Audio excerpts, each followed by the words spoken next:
we should just be more than prophets. It really is about making a difference.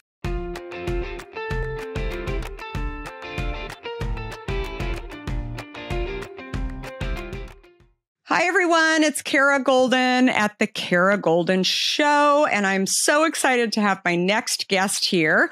We have Suzanne Lerner, who is the co-founder and CEO of Michael Stars, and I am so thrilled to have her. We actually met on this group that we're a part of called The List, yay for The List, filled with amazing, iconic women that are really trying to learn and network, and it's super amazing. But I was so excited that Suzanne joined The List because I have followed her brand for years. So this episode is going to be an amazing learning session, but also how do you build a brand that stays? It's one that is actually founded in 1986, and she founded it with her husband and just a batch of screen printed t-shirts. And I'm super thrilled to hear more about how she's built the company and all the waves that she's been challenged with over the years and gotten through, as everybody knows, through my book Undaunted. I mean, that's something that I really want more and more people to share as well, so that we can all learn through that. She's also just given back to so many communities, both domestically and internationally, through personal grants, impact investments. We were just talking about getting ready to be a B Corp too, and she's got the Michael Stars Foundation. So excited to have you here, Suzanne. Thank you, Kara. I am so excited too. And you know what? I remember meeting you in line at a TED Women Conference.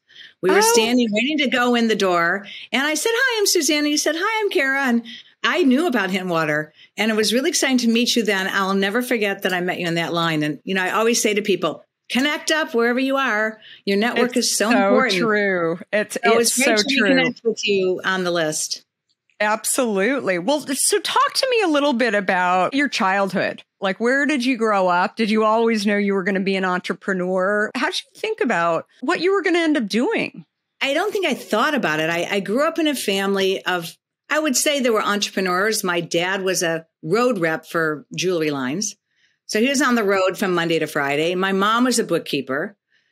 And on the weekends, I'd help my dad. I'd file invoices. I'd look at the jewelry. I'd help him tag the line. So I knew that side of the world. And I only knew family members that worked for themselves. I didn't really have people that worked in large corporate jobs. And thinking about back now, I think my dad probably really hated that world and that life. So he chose to go on the road. And my mom had to work because they really didn't make much money. So I was more of a latchkey kid, 2 older brothers, always fighting for myself. But I remember I was thinking back when I knew I was going to be asked this question. At 7 or 8 years old, I decided I was going to make eau de toilette from like lilies of the valley that my mother's backyard. So I realized I must have had this entrepreneurial spirit for a long time. And just always was interested in other people and being out there. I was really love fashion, but I lived in hand-me-downs. So I had to make some of my own clothes and wearing blue jeans when nobody's wearing blue jeans, getting expelled from school. Well, actually suspended from school because I was wearing blue jeans, like kind of pushing the envelope of things like that. So I think that was kind of how I started out. And then I just ended up traveling. I dropped out of college. It just wasn't for me. I realized I probably had ADD. I love doing a lot of different things, but studying wasn't the best part of it. I love sitting in class and learning and listening. So I worked as a secretary and for many different companies, like a Kelly Girl Temp, and then ended up traveling. I went to Europe by myself at the age of 21, came back for some more school, and then decided my big dream was to travel overland. In those days, everybody was backpacking.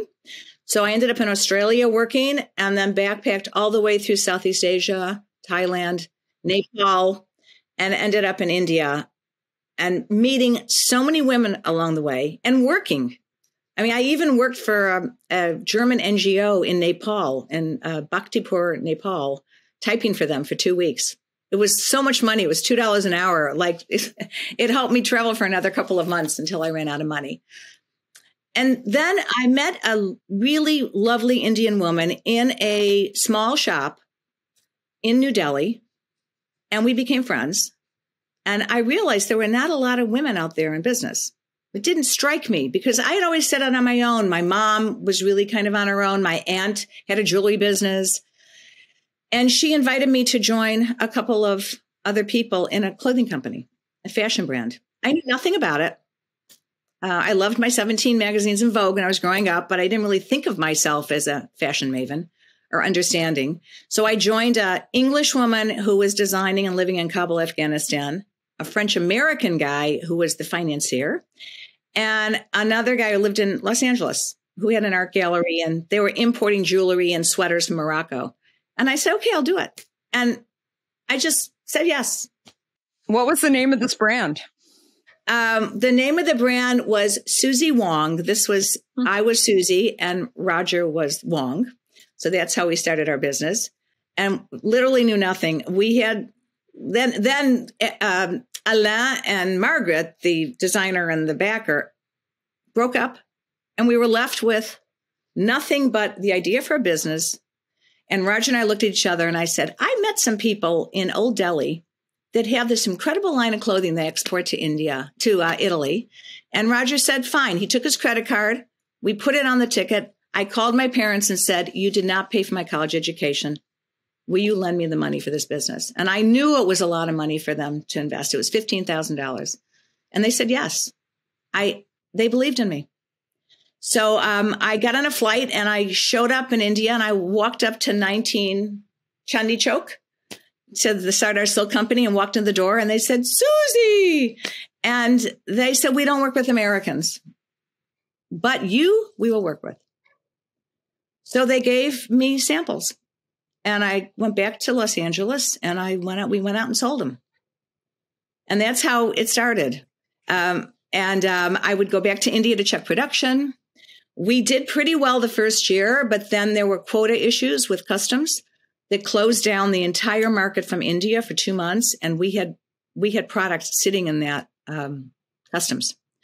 So when it finally came out, we had to close the business. It failed, but I started getting jobs in the industry and learning the business.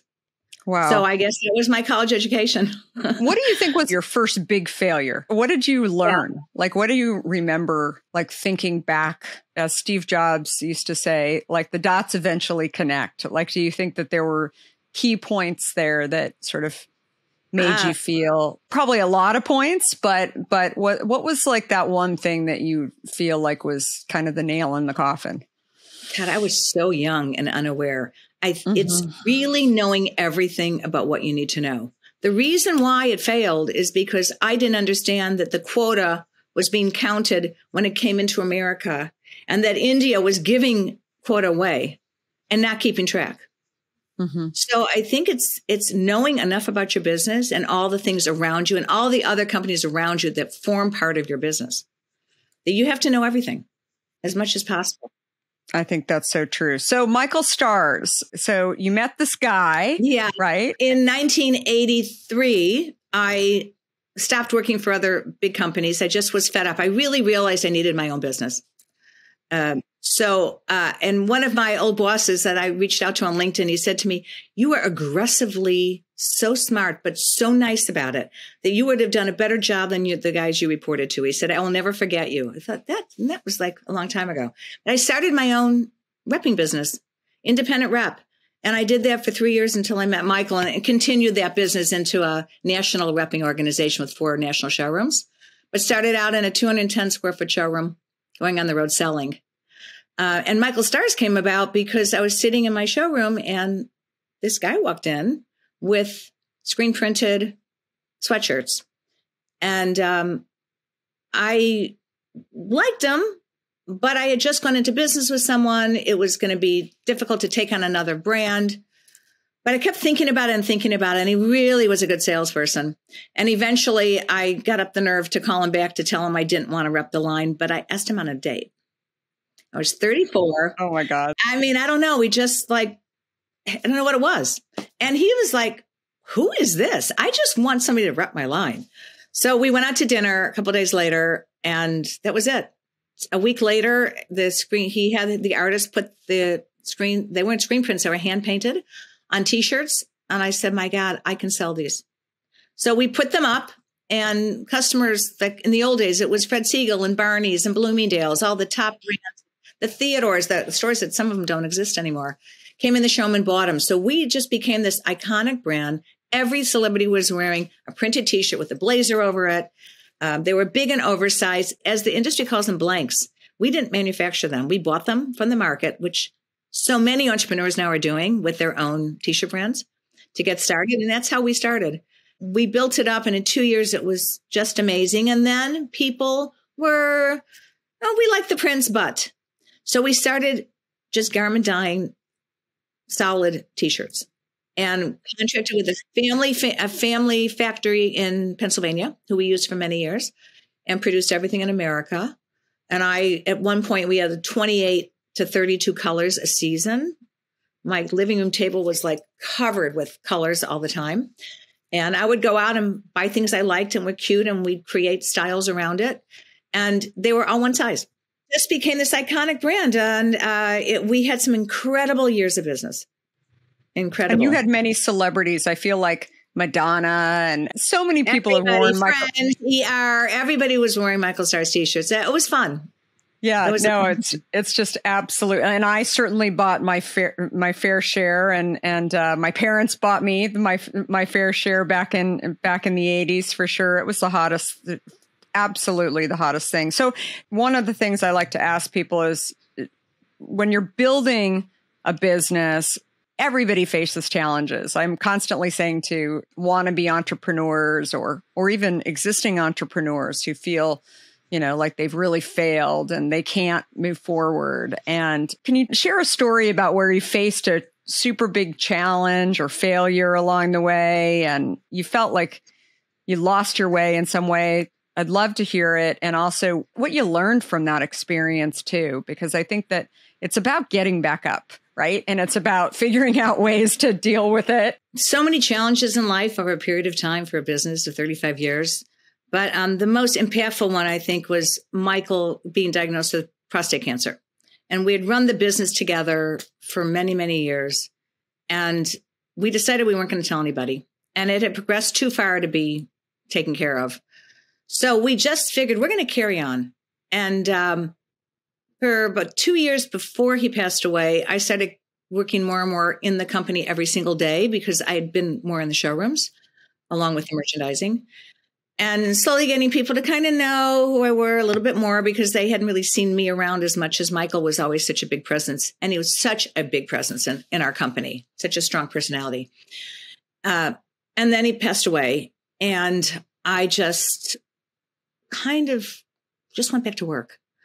I didn't know how to cope with it. It had been a lengthy illness, which was good for me because I could start dealing with things. But I would get up at 5 o'clock in the morning. People would be sending me Facebook posts, messages. I'd get on my patio. I just cry for half an hour. And then I just get up, get dressed, and go in the office. Because I needed to be that stable figure for people that were there to know the company was going to go on. And I just loved it. And Michael and I had such passion and drive for the business that I just knew, I knew it meant that. And I knew that I was going to end up being 100% owner of the company. So I looked around, and people were like in their little silos. They all had different ideas of the company. Business wasn't that great. We kind of had let it fail a little bit as Michael was sick, didn't have new product categories. And so I walked in the door and said, I'm not going to let this company fail. I could have closed it and I would have been fine. But I had 100 people that worked for me. I had hundreds of specialty stores that counted on me, and their employees, and my manufacturers and my contractors. And there were thousands of people that counted on me. And I was determined to rebuild the brand. So that's what I started doing. I started looking at what we had always done at Michael Stars and said, what do we need to do? Let's look at every single process, every single department, how we work. And we made a lot of changes, and the naysayers became the champions for me. So it was really building confidence within my own company. And then realizing I had to build confidence in the outside world. Millions of women that had bought Michael Stars that hadn't really cared about it for a few years. So we had a nice business, but it wasn't where it was. And I was determined to make it and to refresh the brand. So we hired a company to help us rebrand. And then I realized I needed venture capital money because to rebuild it, you needed money. I needed a new platform. I needed to get on Shopify. I needed to redo all that. I needed to have new product and people and social media. All the platforms were starting out. And I just couldn't take venture capital. We had almost sold the company once, very, very close to signing a contract. And we just woke up and said, why are we doing this? And we decided we just didn't want it. We wanted to remain a smaller company, but we loved our employees and we loved what we did. And we saw too many companies getting bought and then people getting booted out, entrepreneurs and founders. And there were less people like us in the marketplace. So I just called my CPA, talked to my CFO, and my CPA who had been with me and Michael for years and years and years said, you can do it. Go ahead and do it. So I had this backup of people that were my champions, and I just gave a lot of my money, a lot of my savings. I just believed in it, and I continued to do it for 5 years. And now when COVID hit, all the people I had helping on merchandising side that didn't work out, I was in that factory making masks the next week. I walked back in that design room, merchandising room. I rebuilt styling. And last year, 2020, our e-com business exploded. We went up 95%. In 2021, we went up 45%. And even our wholesale business is crazy. This year, we are 25% year to date ahead of last year. It has been a complete turnaround that I'm so proud that I've been able to do. And I feel so empowered. It's funny. I think as women, we just never quite have that feeling. I embraced it. I said, I'm done. I'm done with feeling like I don't deserve it. That's amazing. Well, you have done an amazing, amazing job of building it. You talked a little bit about sort of some of the strategy stuff that you changed, and especially during COVID, you were partnering with other brands. I always call it borrowing equity from other brands to kind of build more on your brand. So one of them was Stitch Fix. Do you want to talk a little bit more about how that? Got a wonderful brand box founded by a woman. And it was 4 or 5 years ago. And they came to us and said, we want you to be in our box. I thought, what a great idea. It goes out to these women and they get to see my brand again. So we started doing business, and over the years, it's grown and grown. And I know it's one of the reasons why consumers are finding my brand again, because there's been millions of boxes going out the door with it. So we've built it up to a really fabulous partnership. We really believe in our brand. We don't do private label. We do our label. We don't get involved in that other kinds of businesses. And it's interesting because people don't ask me for that. They want my brand, and they realize they've got the authenticity of the brand. And then there's a company called Ever Eve. And this was a young buyer and her husband who lived in Minneapolis, who for a year tried to get us to sell her. And we were selling other retailers, which we did. And finally, we just said, okay, you can have our product. There are now 100 doors, huge online business, care about their employees, care about people. We're a premier brand on their site. And then we still have all of our specialty stores that we sell to. But what's exciting collaboration we're doing now is with ThredUp, which is this fabulous site where they're selling used items. And I went on 2 years ago to find some old archival Michael Stars, because we have a big archive, but I thought, what's out there? And I went on Poshmark and eBay and ThredUp, and we're buying my t-shirts for $10 and $15. They all were the old styles. I knew the branding that was over 20 years old. And I probably bought 50 pieces, and every one of them I could wear. So, you think of this role of sustainability and how everybody's on that road to it. And I'm like, wait a minute, my things last for 25 years. How much more sustainable can you be? There's all this landfill with fashion products that you hear about and the waste. I think you've touched on a few of these points, but one that I think so many people are interested in. So you're a 30 plus year old brand. So what advice would you give people to maintain a brand, grow a brand that really is going to have staying power? Quality, obviously, I think is something that is absolutely critical.